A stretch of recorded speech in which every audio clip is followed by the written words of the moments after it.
Hello again, YouTube. Welcome back to my channel. In this video, I'm going to attempt to remove these screws out of a pop-out window frame for VW Bus. Now, I'm not sure if I'm going to be able to get these out, so I turned on the camera. This is a trick I learned from an old VW Bus guy. Get everything nice and hot with a torch, and then you're going to squirt it with some penetrating oil, and the heat is supposed to draw the oil into the threads and stuff. So if you want to preserve hardware, preserve threads, this is a trick that is more than not successful. You know, it's not always successful. Sometimes stuff is just too rusted out.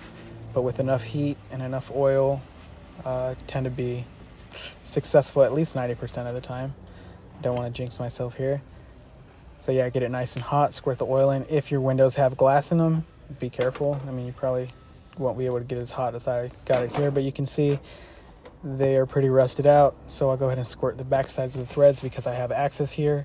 And that's probably what caused these to rust out so bad, because they didn't have glass in them for so long. So it's not always successful, but in this case I was able to get this one out.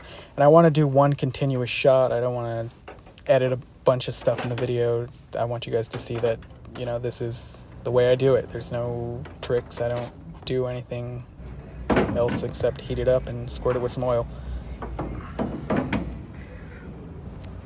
Oh yes.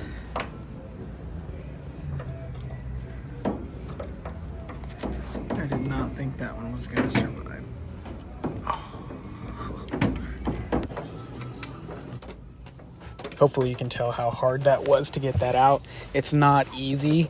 And I was trying really hard to preserve these screw heads and threads. The threads more so than the screw.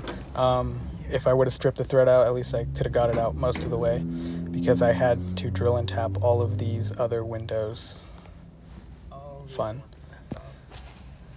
But at least with this one done, I can now secure the hinge to the pop-out window frame and then weld in the rest of the hinges wherever I need to on the bus. So just screw them back in and then replace them where needed on the bus. And at least I have a good window to start and measure and all that good stuff.